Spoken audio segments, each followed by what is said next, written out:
Hello and welcome to the next installment of the PPM University line of classes here that we are now going direct to YouTube on rather than holding them here in person. Apologies for the delay in getting these next ones out. Season was a little bit busier than usual, but here in summer we're hoping to hit our stride. We already got a couple guests planned for some contractors to come in, give us some education on their specific line of work. So big things coming along the way. Today we'll be talking about establishing effective rules and regulations. So we're going to go over all the various rules and regulations that your community has. It's probably more than you realize. What makes good ones, what makes bad ones, best practices, how to change them, when to change them, all that kind of good stuff. So let's get started. Here we have a brief overview of what are the documents that make up the overarching rules and regulations for your community. There will be maybe additional policies and procedures that the board passes that eventually get filtered in, as they don't necessarily fit in perfectly with some of these broad documents. But generally, these rules are the ones that every single association has. Let's start with the easy ones, right? Collection policy. Generally, just the law is going to dictate, your CC&Rs are going to dictate what goes into your collection policy. The board isn't really going to be making a decision over the late date or the late charge amount or things of that nature. That's all already governed by state law, your CC&Rs, and all that kind of good stuff. Enforcement procedures. Apologies that the video is blocking it off. We will cover that in depth. Everyone has looked at these recently because of the update that came at the end of last year with the new law that capped violation charges at $100. That's just one tool in your toolbox though. There are plenty of other tools that you have. We're going to cover that in depth, how to redraft those and make those airtight so that you guys can still go ahead and gain compliance with your homeowners. One of the often overlooked ones is the election rules. There's been a law change in that in the last couple of years. It did not make sense previously to do them. Now it's starting to make a little bit more sense, so we'll cover that specific change. But it's also important that the board understands what else goes into them, and they have the option to change. Board qualifications, timelines, meeting dates, inspector of elections, all things of that nature can be filtered into those election rules. Generally, for both the collection policy and the election rules, we recommend the best practice is just to have the attorney go ahead and draft those. Because of the specific nature of them, it's a little bit hairy when the boards and management companies start getting in there. The more well-known ones are the architectural guidelines and the general rules. Architectural guidelines we're going to cover pretty in depth, as they have a lot of differences with your other rules and regulations, election rules, collection policy, enforcement procedures, and general rules, due to the subjectivity of the nature of them. So we're going to cover the likes and differences. They still have to follow a lot of the same principles of the rules and regulations, but those differences do exist. And finally, your general rules and regulations. These are the ones that you are most familiar with. When I say rules and regulations, when you hear rules and regulations, this is what people think about. Pool hours are from 8 to 10, guest parking is not allowed on the street. All those types of documents, dogs need to be on a leash, get funneled into these general rules. So they definitely have the broadest scope of all of the documents included here. Again, this list isn't meant to be comprehensive. It is generally what all associations have, and we'll spend most of our time talking about today. Why have separate documents? This is for everyone's benefit. It's for the boards, it's for the homeowners, it's for the manager and the management company. Having separate documents just helps with organization, it helps with clarity, it helps with being accurate and precise in when questions are being answered, and being able to provide a document that isn't 100 pages long and their answer is buried somewhere in there. If someone's got a question on the collection policy or the enforcement procedures, and you're able to just share a 3-page PDF rather than share the overarching architectural guidelines along with that, really does matter. It allows you to store them in different locations as well. If the board wants, you can always combine them all together, put a table of contents on that, and have a comprehensive packet. But keeping them separate does seem to be the best practice, in so much that it just simplifies everything in that generally you know where you need to go for the question or the answer that you were looking for. Foundational requirements. What is every rule, every document, all of that for each association going to entail? The very first one, there's no box for it, is just going to be, hey, is this something that the board legally can do? We'll talk about the document hierarchy, but just legally, is this something that's within the scope of the association? Sometimes the association will go a little bit further, going into the city territory or the state territory, things of that nature. So first, just ask yourself that question. Hey, is this something that it's within our scope to do? The second, maybe the most important one, is just writing everything down. Having it clearly delineated, documented, when it was proved, all of that is super important. It's going to fall a bit outside of the scope that we're going to cover today, but one of those big ones are policies and procedures. For example, when the board votes to say, hey, the treasurer and the president are going to be the only invoice approvers. No one else is going to do that. That's fine for a time. Eventually, as the board changes, the manager may change, the management company may change. Things of that kind of get lost to time. If it gets written down as, hey, here's our specific policy on this, then you have something to refer back to that everyone can remember instead of having to rifle through months and years of old minutes trying to find that. Committee authorizations, spending authorizations, all that type of detail needs to be written down so that way you guys can always refer back to it and understand what's going on. Logical and definable. So this is being clear, specific, and reasonable.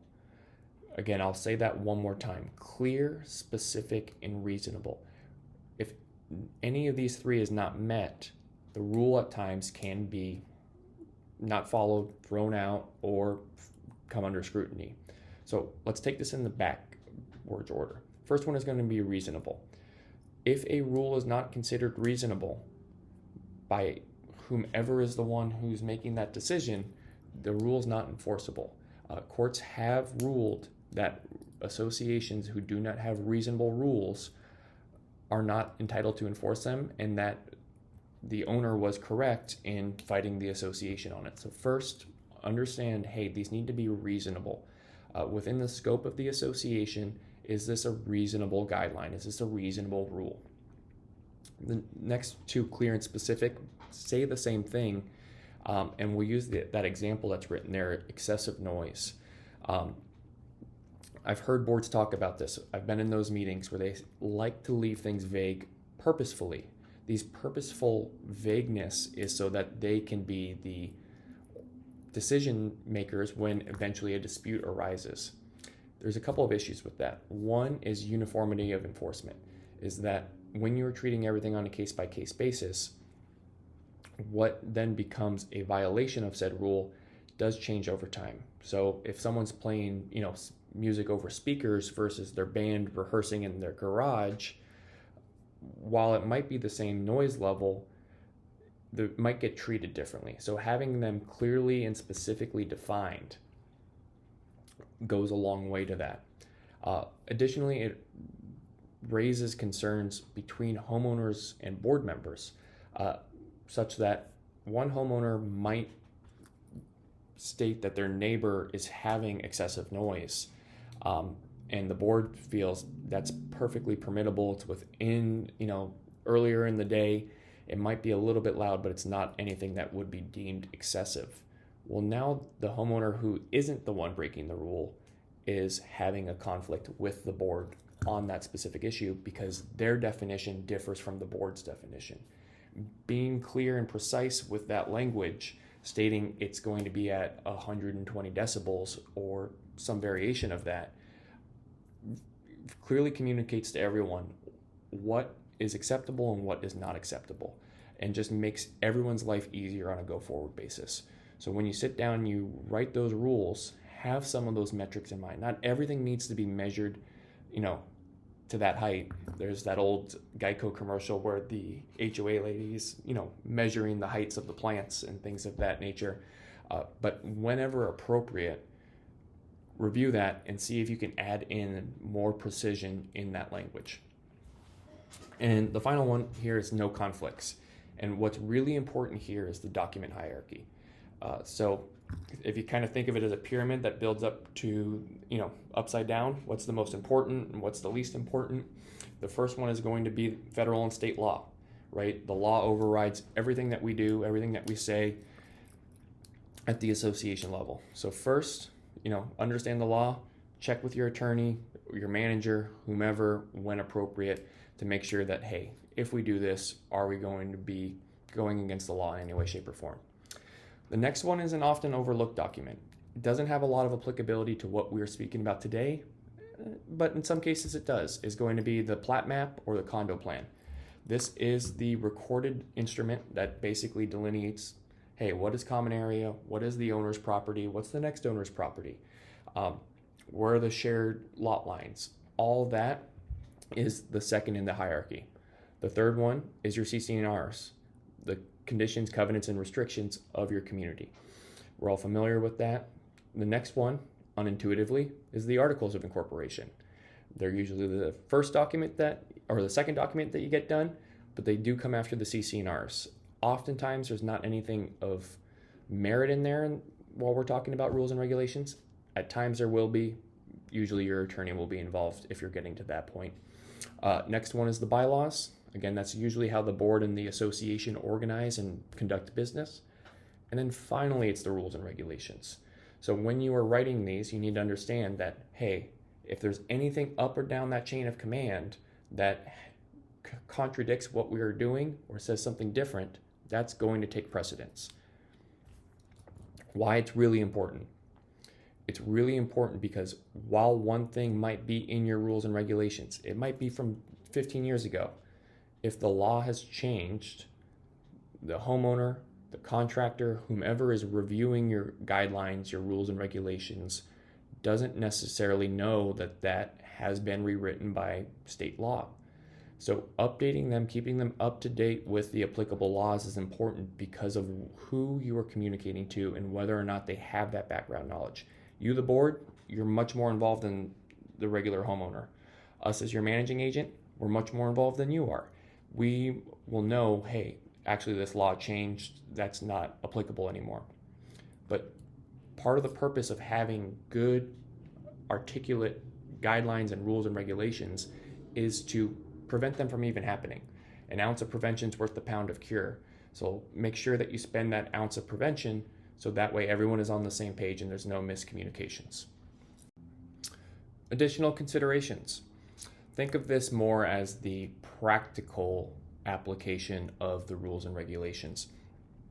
Beyond the legal requirements, beyond some of the examples that we just spoke previously about, is how is this going to impact the community? How are we as a board and an association going to enforce these? How can we ensure that we catch them? How can we ensure all those various variables are accounted for? And I have two examples here for you that probably explain it better than I could or this slide could. One is overnight parking. So if you have a community that has rules or you're considering rules that restrict overnight parking from, say, 11 p.m. to 4 a.m. or whichever variation thereof, who is going to be conducting the walks between 11 p.m. and 4 a.m.? Is there going to be a volunteer homeowner or a board member who's going to do that? Is the board going to hire a security company to do a walkthrough of the community and note that for the board and send it in every single morning? What's going to be the board's enforcement thereof of the parking rules? Is it going to follow the regular enforcement procedures, or is there going to be different enforcement procedures for that specific rule? So how it practically gets followed through and applied is an important consideration in the rule drafting process.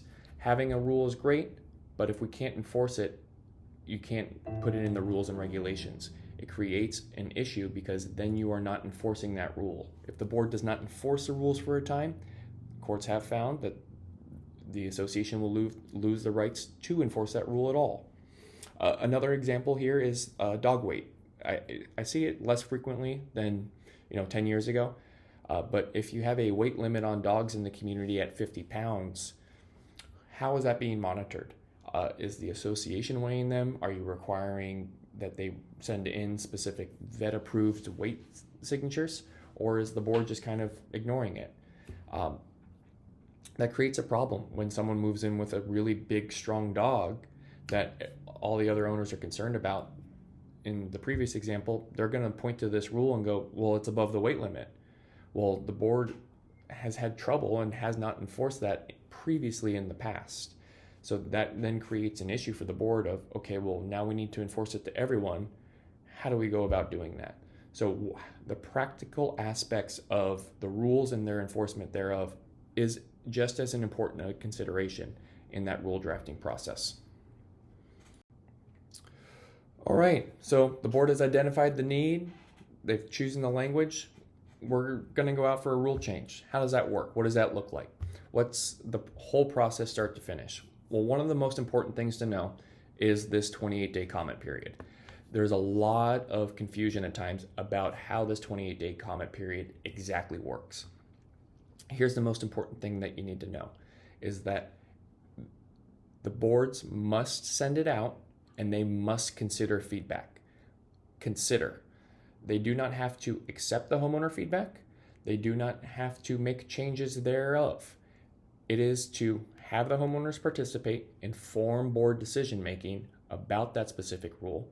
If you send a rule out and you get 30 homeowners coming back saying, hey, this is silly, we're not in favor of this, then the board might want to take a step back and take a look at the rule and really rechange it rather than just blindly approve it.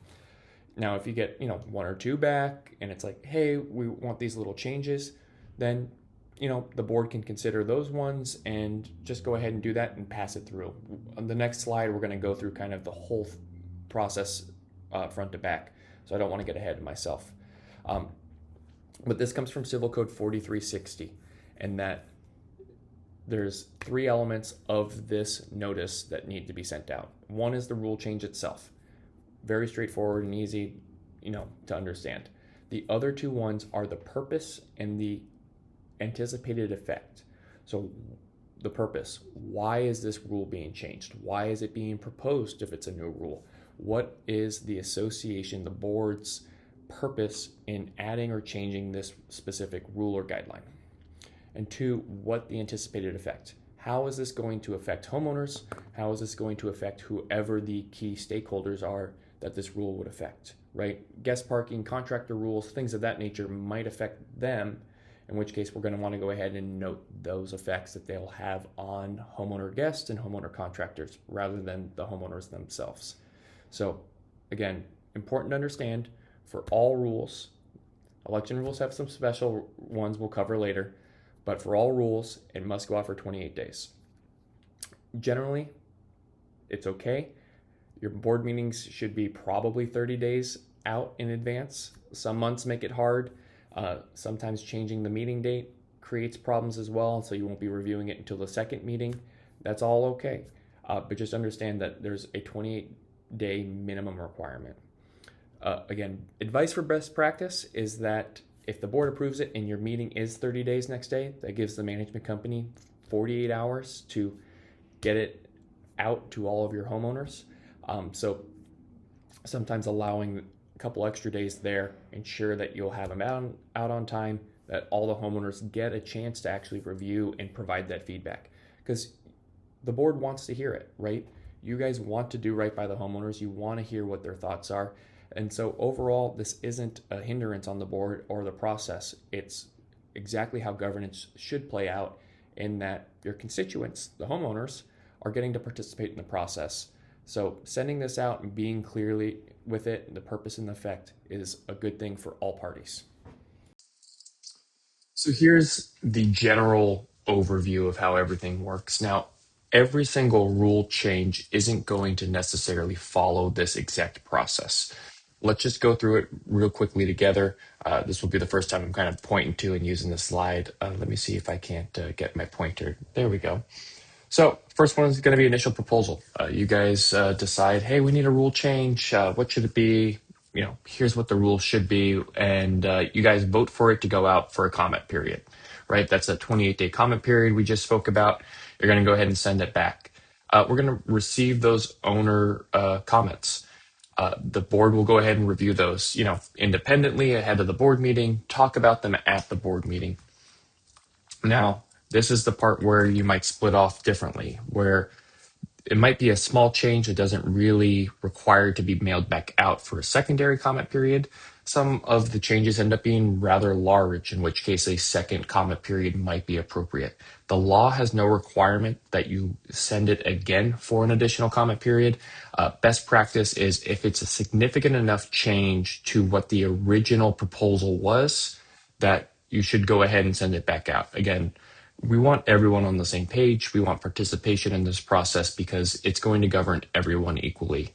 And if the homeowners don't end up agreeing with it, you're going to find yourself in some hot water as it is. So again, if it's significant, if it's minor, sometimes it's just best make the change, go ahead and move down to that second board vote where, hey, we're accepting this. It's been approved. In which case, then management along with you is going to send that out to everyone here. By sending it out again with the effect, the purpose, all that kind of good stuff, being mailed out to everyone, and the implementation thereof. Depending on how and what type of rule, for example, if you guys change the architectural guidelines that say, hey, everyone must have a pink door, you're going to want to give the owners some time to get in compliance with that. So you might say, hey, by this date, everyone needs to have a pink door. And various different things. There's a million examples. I'll try my best not to keep dovetailing into that, but sometimes they make the best point. Important thing here on the formal documentation and the implementation. After the rule is approved, there is a 15-day requirement to send out that notice. Okay, it's again going to look a lot like the first notice most of the time. But you need to be sent out. It goes via general notice, which is different than individual notice.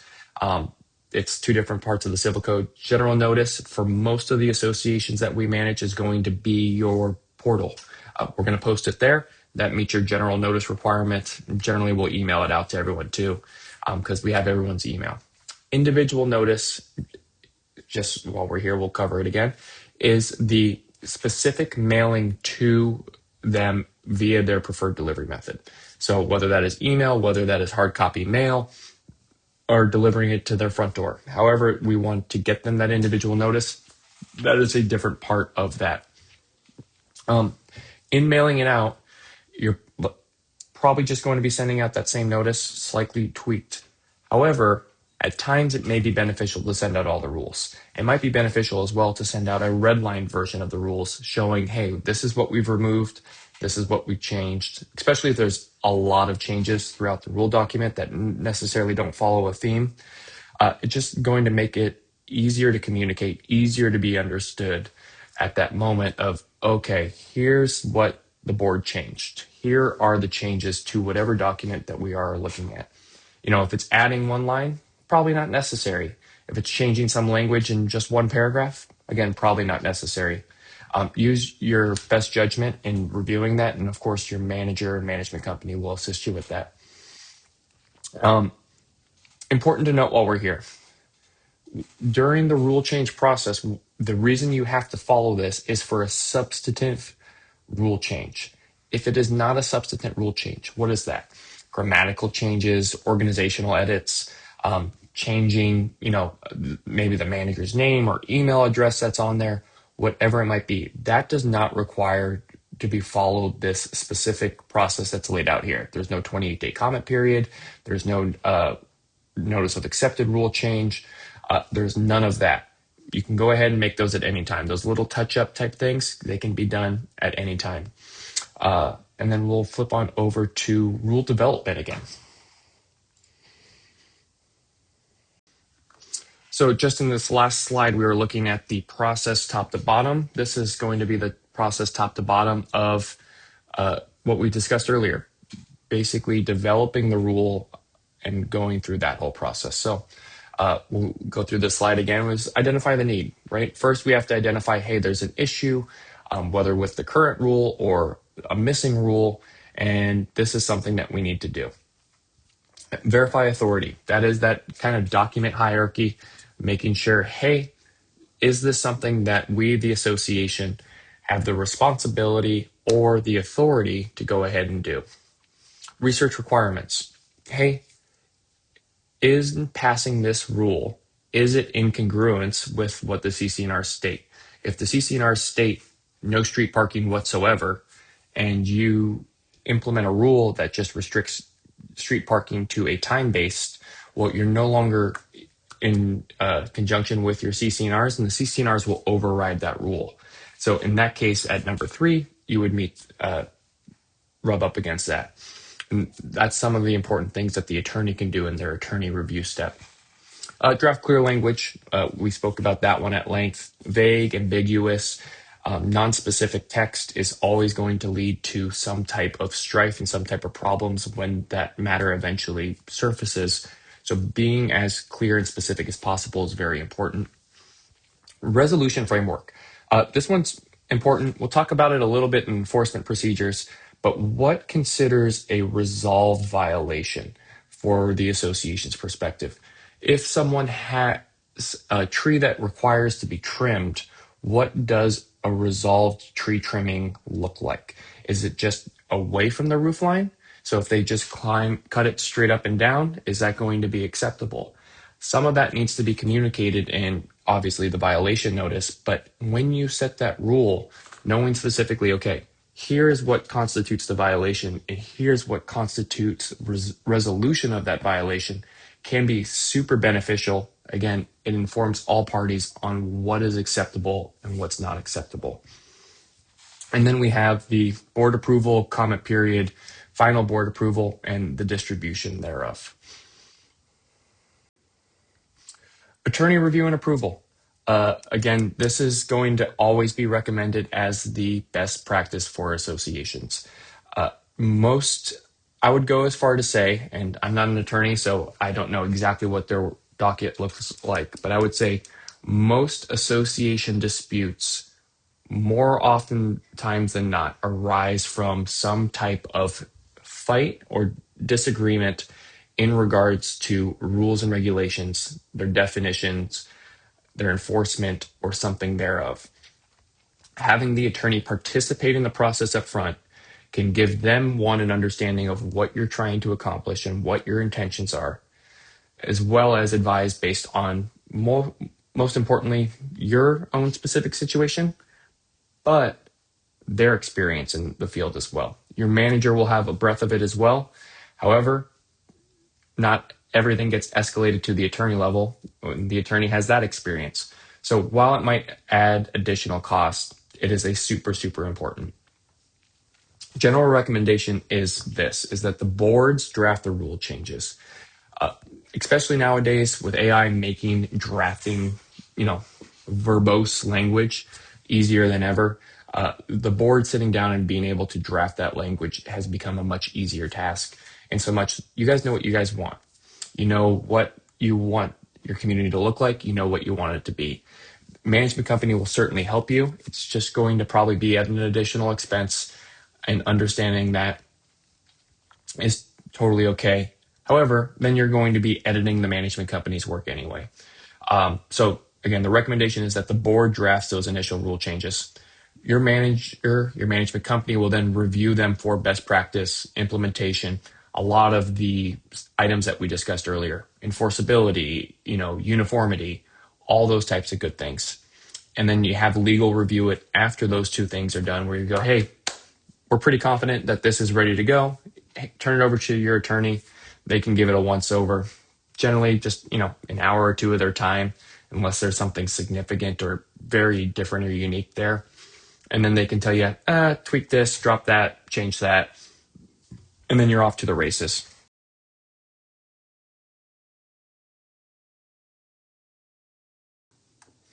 Okay, this is our last slide before we get into some specific documents.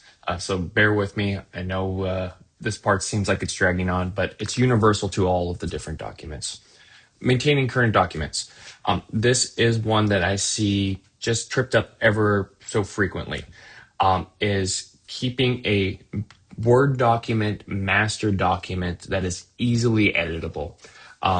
We create PDFs, we send them out to the owners, they get put into different documents, and for whatever reason, that ends up becoming kind of the master one, in which case someone inevitably has to go back and retype it, reformat it, create a Word document so that changes can be made. So one is creating and holding that master document in that Word document format. It's so important.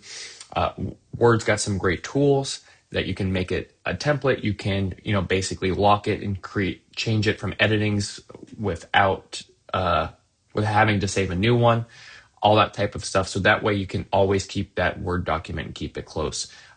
So important is having that.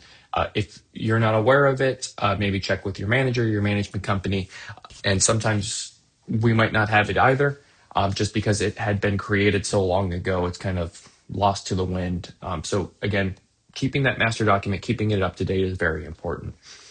Distribution to members, we spoke about that when the rule is passed, but also making it available and reminding owners where they can always find these updated documents.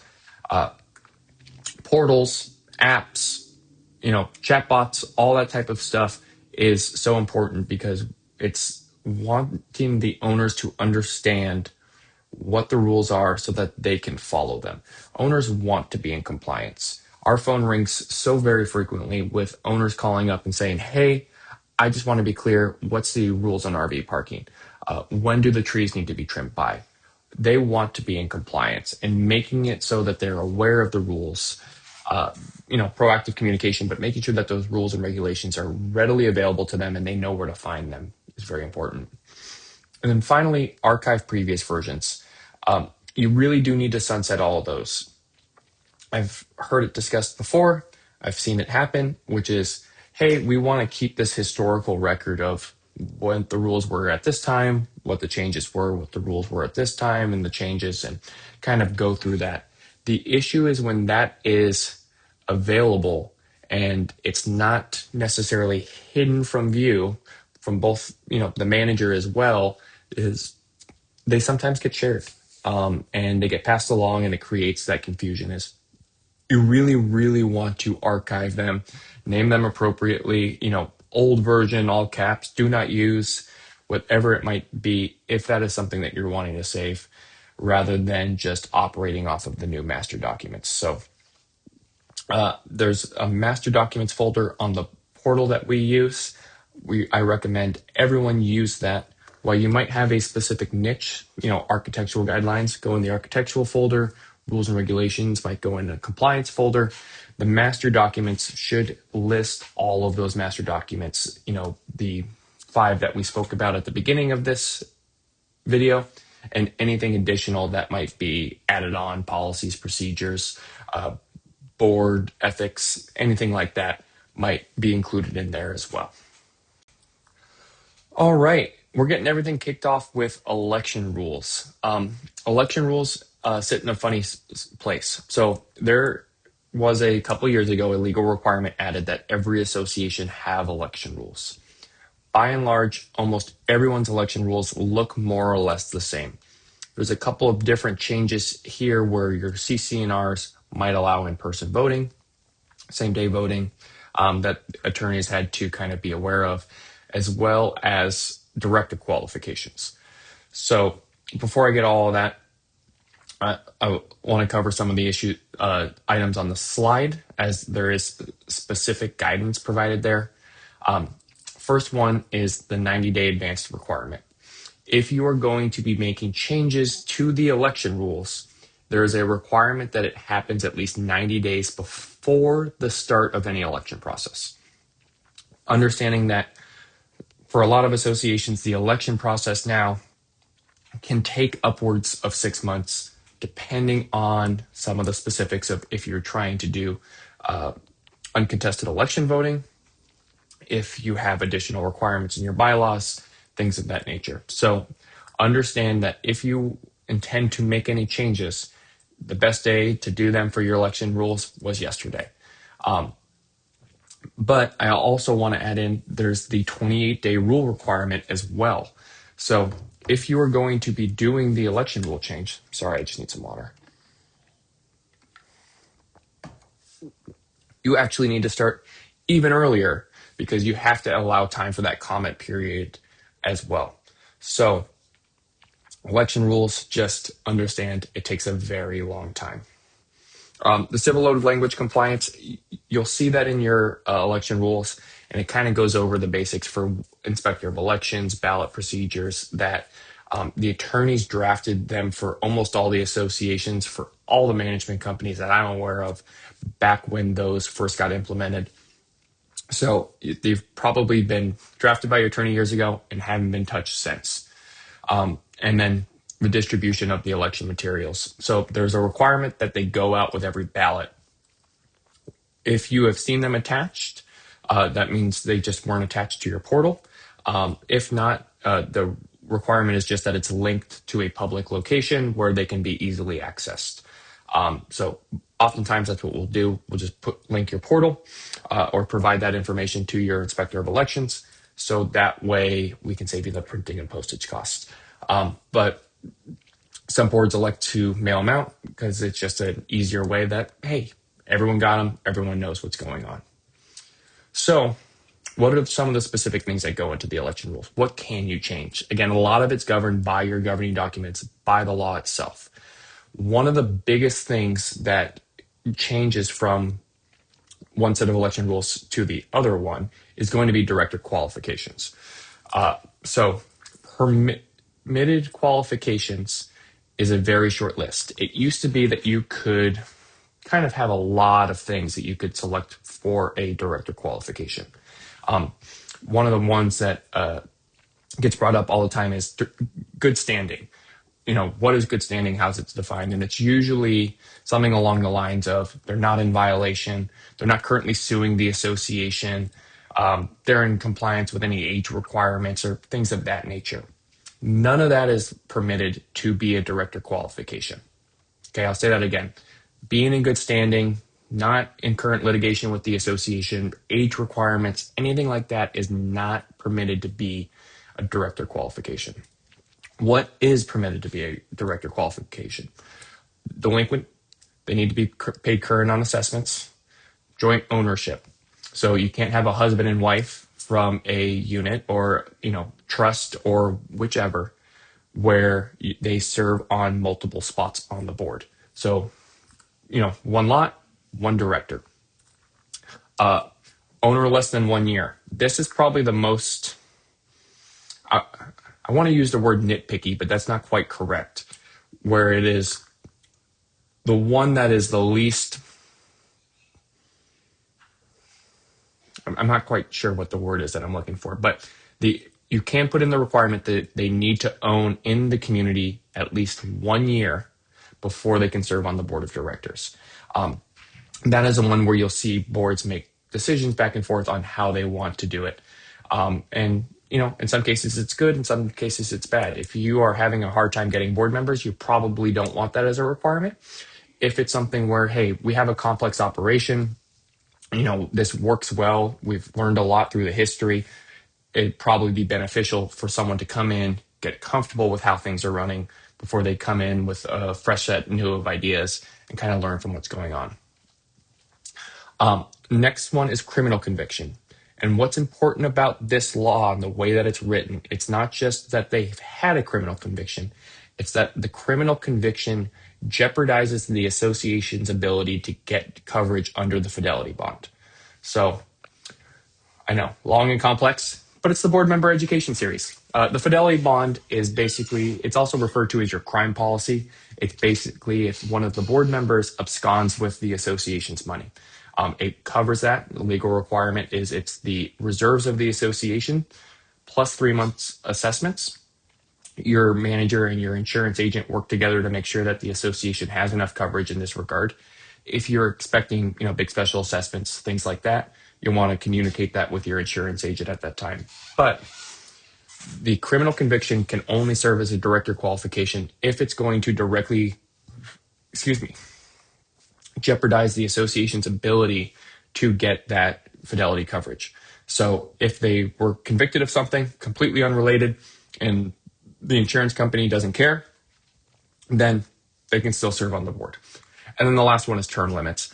Generally, you're going to find these in your CC&Rs. Your rules and regulations, your election rules aren't going to specify the term limits. And so it'll just be restated therein. And again, that's always something that we really recommend having a deep conversation with your attorney about, because it can create issues with volunteerism, participation, and all those types of things. There's different opinions on it, and I can see all sides of the argument. Just make sure that there's a lot of discussion and you're involving your experts in that discussion, and specific to your association, right? The needs of an 8-unit community are very different than that of a 1,000-unit community. And so term limits might be better on the latter, but on the former, could really hamper their ability to discharge business and get volunteers. An important reason that it would be to look at your election rules as it is. I believe it was just last year, and sorry, the years are starting to run together. Might have been the year before, that the state of California finally permitted associations to participate in electronic voting. That is online balloting for your homeowners and your homeowners association. At the time, it was extremely cost prohibitive, and it was not a cost savings to any association. The only ones that were being recommended to do it at that time were those that were having difficulty in establishing a quorum, as it would remove one of the kind of challenges, the friction in getting votes to come through. Now we're starting to finally see those costs for that electronic voting come down to be a much more reasonable standpoint. If that is something that you are interested in, please bring that up to your community manager and they can put it on your agenda. Again, you're going to want to involve the attorney in these, because the way that elections can be, they can be a bit hairy. And so we want to make sure that all of the I's are dotted and the T's are crossed in those updates to those rules and regulations, the election rules specifically. And then director requirements, board requirements. If that's something that you guys don't currently have and you want to add those in, or add in some of them or not all of them, that's going to be a reason for you to go ahead and make those updates to your election rules. And again, I know I've said it several times throughout this, especially on the election rules, and then you'll hear me again on the collection policy advise the same, is please, please, please involve your attorney in the discussion and getting these drafted and sent out to the owners. Okay, architectural guidelines. This is one that is jam-packed, and I'm sure there'll be a lot of questions. I'll say it again at the end of the meeting. If you have any questions, please feel free to leave a comment. We'll leave our contact information. Please feel free to reach out to us, because the architectural guidelines are less of a black and white, cut and dry type situation because of the nature of how they work. So what makes good architectural guidelines? What should you be trying to accomplish with them? Is, as we said, be descriptive with what is permitted, right? Excellent example is pre-approved type items. Is if the association already has, hey, these are light fixtures that are good to go, then you can do it. Or these are the light fixtures, they need to be in a Tuscan style, or they need to be in a Mediterranean style, or a Spanish style. Things of that nature are descriptive and give your owners an idea of what they should be looking at when they look at it. There's always that issue of modern out here versus, mid-century modern versus some of those Spanish influences that we have, and being clear on what you want your community to look like, how you want it to be perceived, can really inform what's being done. And what's important to say here is subjective decisions about aesthetics is okay. It has been ruled time and time again that is a feature, that is a part of what makes a homeowners association and private community living private and a homeowners association. So while it might be hard and feel weird to tell people what they can and can't do in that regard, it is within the guidelines, and the courts have established that it's within the purview of the association to make those decisions.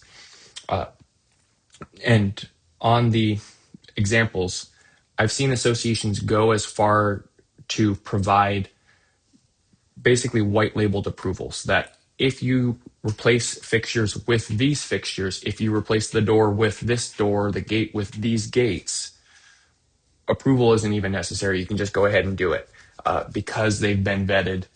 The specific manufacturer, the specific installer, or whomever knows exactly what the association is supposed to be getting and nothing else. That those are. Now, there's always a variance. Variances are okay, right? Now, they need to fit within the overall design. You need to be able to communicate that clearly as to why that variance is permissible or not permissible. Mr. Shuey, when he used to teach this class, he would always give the example that if someone wanted to paint their door teal, but their door was completely invisible, it was facing the back wall, around the corner, that no homeowner is ever going to see it unless they are specifically going to that unit owner's address, that the board, in theory, could permit that variance because, hey, it is not an impact to the aesthetics of the community. So understanding, hey, here's the general overall direction that we want to take this community. Here's what would be permissible within that guidelines. Here's what's permissible in these one-off circumstances. And that's why architectural guidelines can always kind of feel a little bit furry and they're not as black and white as some would hope. The best architectural guidelines are ones that communicate that overall theme and intent to the homeowners. And defining limitations. So we kind of defined what is allowed, what is permissible.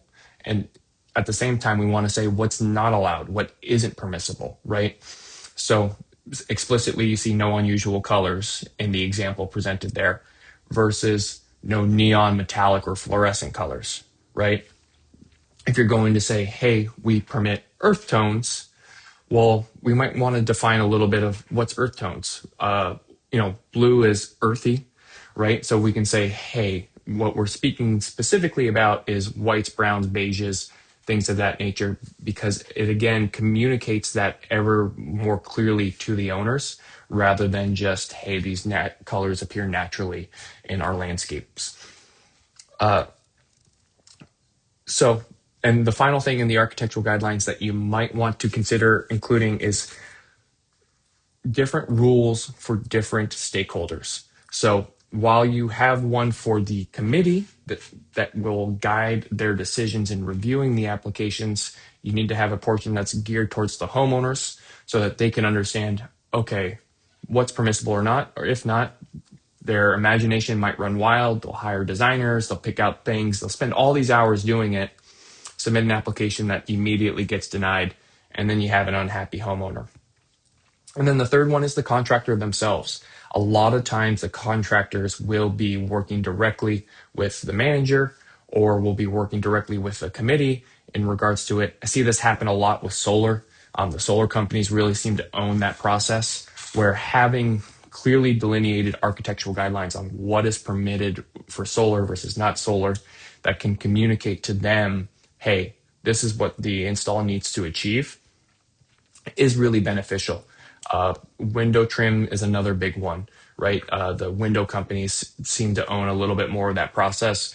And so you can even be a little bit more technical and dive a little bit more in depth with that. And rely on those companies. They're more than happy to do it. Oftentimes, especially because when they help participate in it, they understand what you guys are wanting. And then you can even say, hey, look, speak to this company A or this company B. They know exactly what the association is trying to accomplish. It's going to make your homeowner's life easier. It's going to make the committee's life easier. And overall, it's going to reduce any headaches, contractors, homeowners, board members, committee members, all up and down the chain of command. So identifying who is going to be looking at these documents, who are the key stakeholders, and how do we clearly communicate to them what is permitted or what's not permitted is a very beneficial exercise. Collection policy.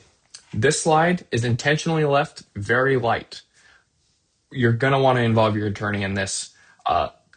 Collections, delinquencies in California is a very highly monitored, highly litigated part of a community association. So what makes a good collection policy is generally restating what's already the law, what's already the CC&Rs. Not going above and beyond, not trying to get cute with it, but communicating to the owners in plain speak, hey, here's what the situation is. Here is what happens when you become delinquent, when you fall into the collection process and do all that. Again, your attorney should probably be handling almost this entire process.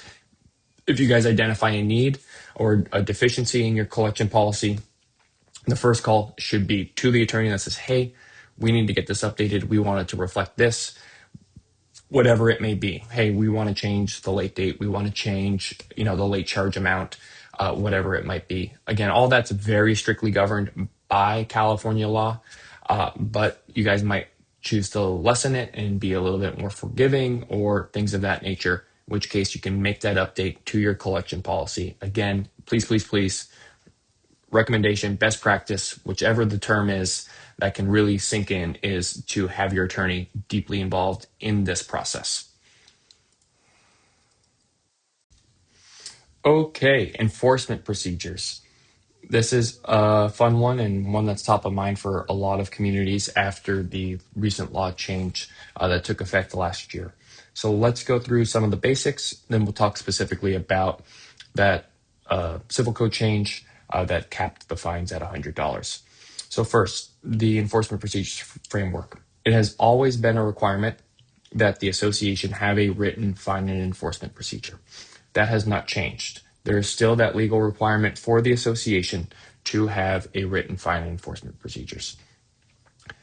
What is important to document there is going to be progressive communication. So in that, you want to put down what is going to be what the association and the owners basically understand about each other. The association can always issue additional notices, but you want to be generally as specific as you can be for the standard type violations. So that way owners know what to expect. There's uniformity in the enforcement thereof. For example, if you guys just say, hey, we're going to send you a hearing notice and hold a hearing, but some owners get first and second notices on the same violation, that potentially poses an issue for the association. So being specific and doing that uniformly is an important step. And detailing those out. So, most associations follow what is known as kind of a courtesy letter or first time notice with a little bit softer language. Just, hey, as a reminder, you might not know this is part of the rules and regulations. Here's the rule. Here's what you're doing that isn't in compliance with that rule. Before then escalating to a violation letter, which is just a little bit firmer saying, hey, this is ongoing at your property. Please have it corrected or there will be additional consequences. And then ultimately falling into that hearing notice, which is when you are saying, hey, we are going to hold a hearing to assess whether or not this violation has occurred and whether there is disciplinary procedures that need to be followed. It says there typically 10 days. That is the legal requirement. Check your rules and regulations, check your CC&Rs. Some associations have older language that has longer timeframes that specify specifics in there. So again, go ahead and take a look at that. And if the owner requests an alternative date, generally the advice is to work with them. They're communicating with you, they're participating in the process. And again, the goal is to gain compliance more than anything else. So in so much that the owner is communicating with you and trying to work towards a resolution, usually it's recommended, hey, great, we got the attention that we wanted, and let's see if we can't get the same result. And it goes for the previous steps as well, escalating from a first notice to a second notice when the owner is in open communication of trying to understand the violation or understand what that resolution might look like.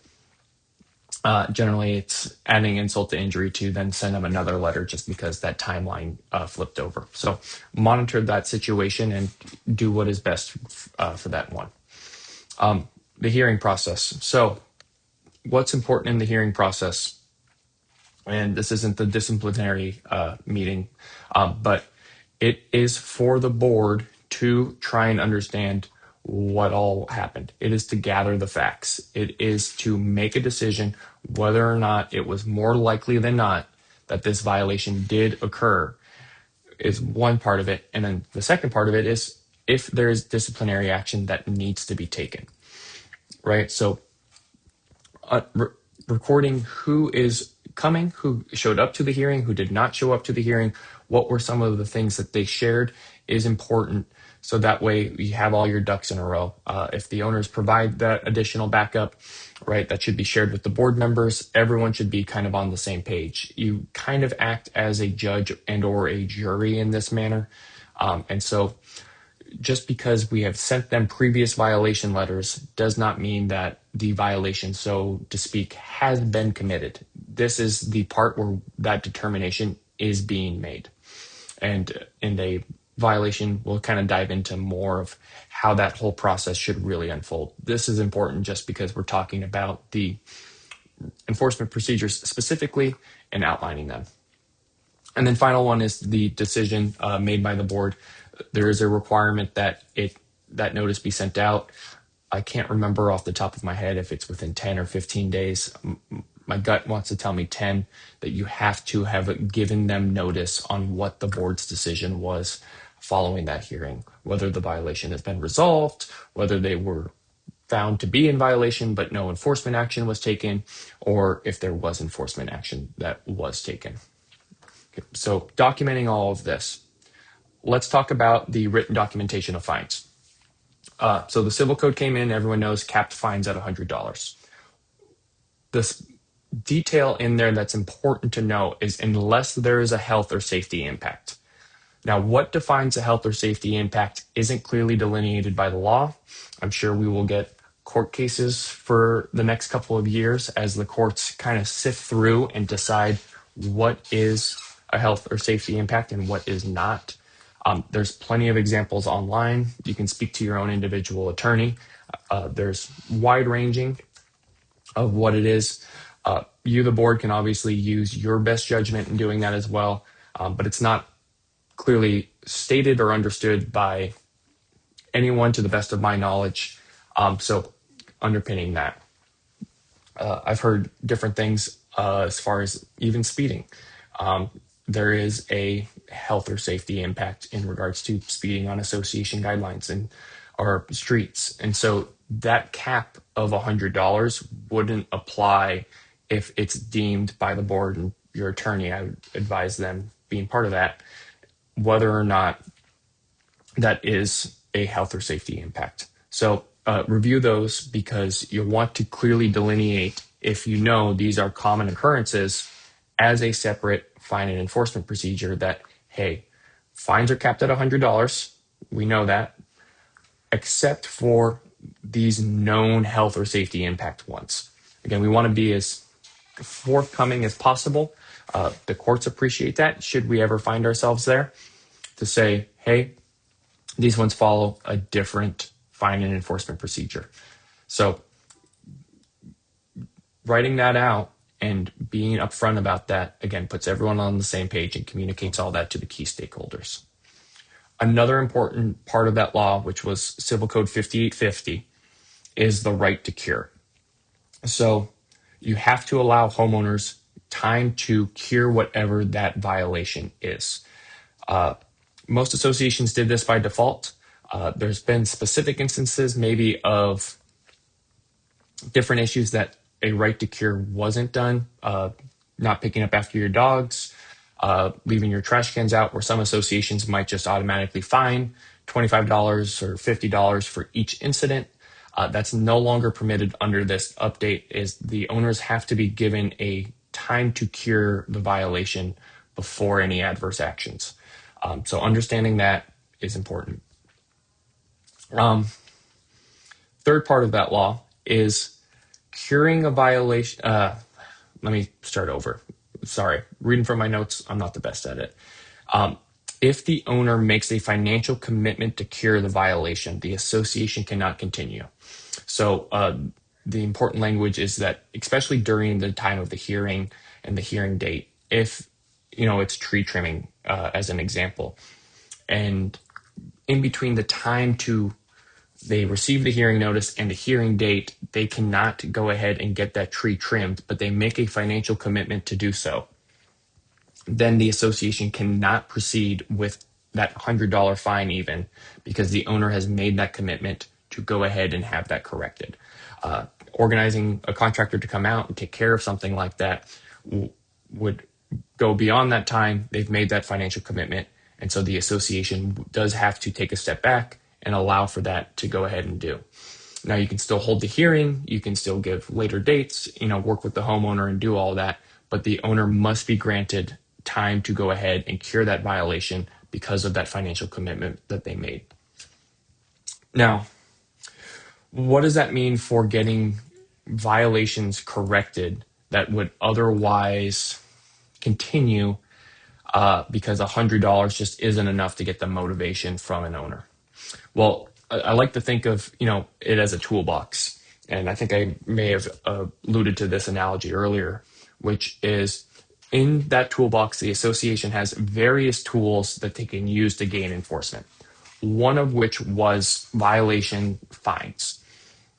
And what the state legislature basically said when they passed this law to HOAs was that, hey, you guys are using this specific tool too much, too frequently, too severely.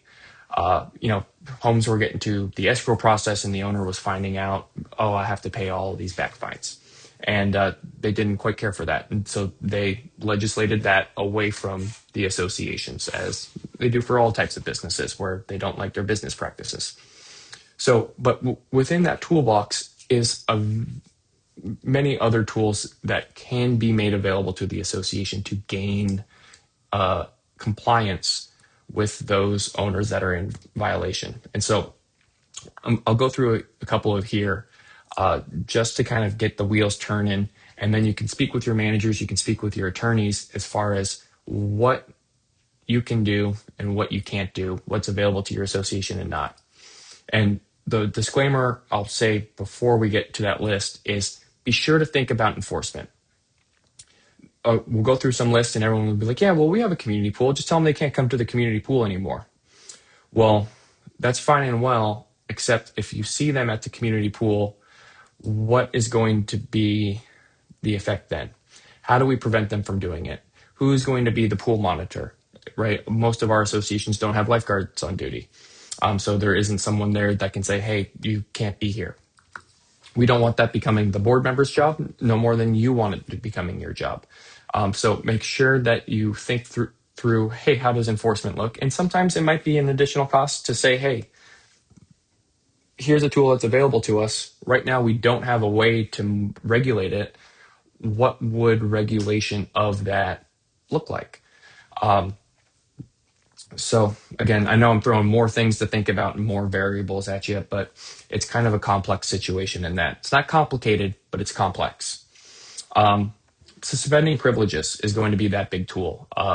Cable TV, right? If you have a bulk TV program, that is something that you can go ahead and contact the service provider, have it turned off while that owner, cures that violation. Accessing meeting facilities, if you have, rooms that the owners have access to.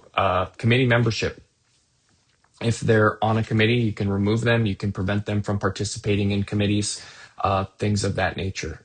Laundry facilities, if you have on-site laundry, that is an amenity that the association provides, and they can be restricted from accessing those laundry facilities.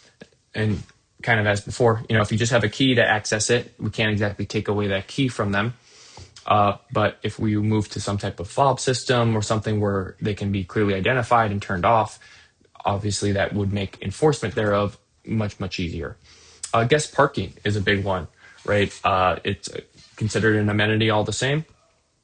And so to the effect that they're not in compliance with the community guidelines, that is something that could be turned off. And then recreational facilities, gyms, tennis courts, pools, anything like that the homeowners have access to and are able to use, that can be something that is then done. There's a laundry list of things that can't be done that were previously able to be done, but those aren't applicable anymore. So again, that's one of the easy ones for the association. And then another tool is legal discourse. Going the legal route is contacting your attorney and having them file something on your behalf against the homeowner. Small claims court is in action as well, where the association can, very quickly and easily file, go before a judge and say, hey, here's the issue that we're having. We're looking for some type of injunctive relief. So while it is unfortunate that, hey, the biggest, most used, and best tool that the association did have has been, degraded, is that, hey, there is other tools still available to the association to go ahead and try and gain that compliance.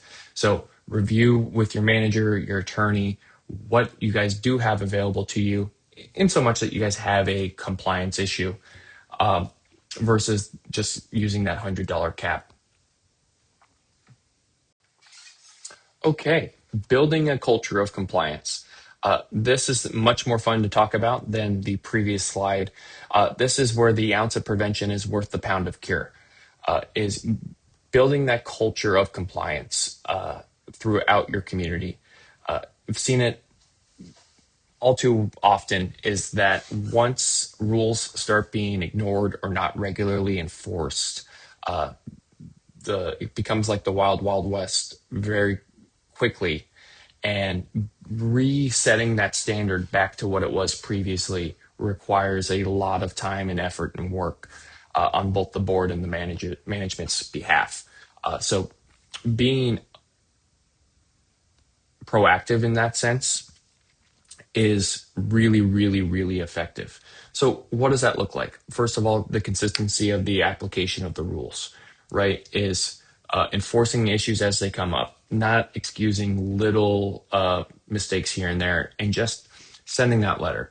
The owner might be a little bit perturbed because they're generally a rule follower, but just letting them know, hey, we're aware of it. Here's just a courtesy letter to let you know that it wasn't quite in compliance, just reinforces that. And when they're walking around the community, they have those conversations, and it kind of reinforces that to everyone as well.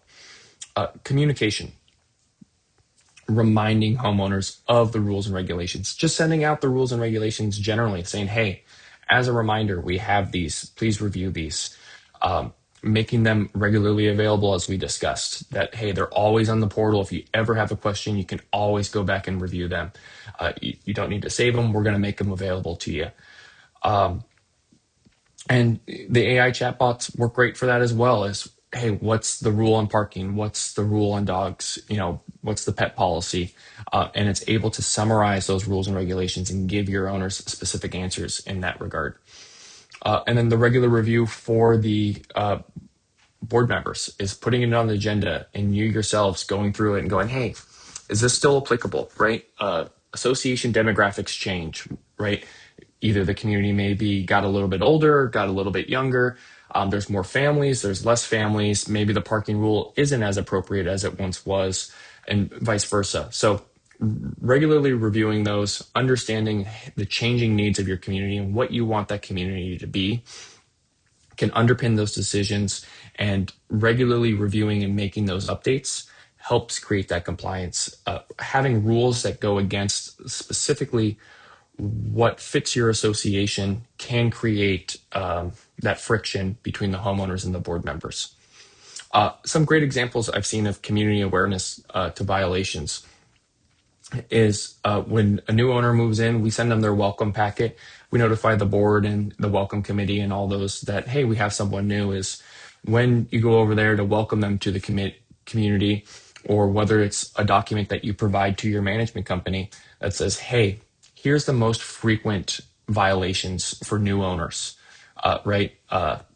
It happens all the time. Someone bought a new house, they're super fired up, they're gung ho, they're going to remodel all the inside, and they just start doing stuff to the outside without getting architectural approval first, right? So if, hey, welcome to the community, just as a reminder, it happened to so-and-so down the street, or it happens all the time. Just if you're going to make any changes to the exterior, please make sure that you get architectural approval.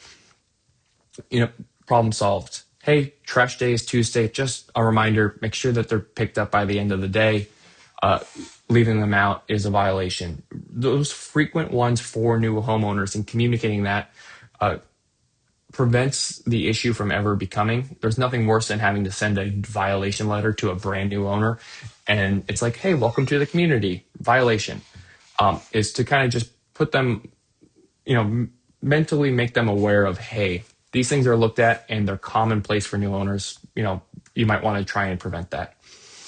Advising the community on upcoming rules enforcement. So some communities do a quarterly, biannually kind of really in-depth walkthrough of their community saying, hey, this is what times we're going to be there. This is what we're going to be looking for. Even if you do them more regularly, if there's a board member who walks around weekly or monthly looking for violations, letting them know, hey, these are the violations that we're specifically looking for when we do those walks, right? Are there lights, the front courtyard lights, are they on? If that's a rule that your community has, telling them, hey, review it ahead of time, right? If it doesn't work, you're going to receive a letter. You might as well take the action now and make the owners part of the process in resolving the violation before it ever becomes a violation. So saying, hey, right now it's June 2nd as we record this, palm tree trimming is, the next big one that's going to come up is, hey, owners, as a reminder, palm trees need to be trimmed by the end of June. On July 3rd, we're going to be doing a walkthrough of the community, and anyone who doesn't have their palm trees trimmed is going to be receiving a violation letter. Well, when they receive that letter, they're going to be at a much easier state because they know everybody else also received it. It's not going to be, well, did you see Frank's yard? It's going to be, hey, we told you we were going to be reviewing it. We told you it needed to be done. It's now part of the process that we're informing you that you are not in compliance with those rules. So proactive communication throughout that is really, really important. And then the final one is sharing generic violation reports within the community. I just used the example. So often we send a letter and the owner will call back with 3 more people who aren't in compliance. Well, the board, management, not everyone can see everything at all times. And if we all did a violation walkthrough of your communities, we'd all have different lists.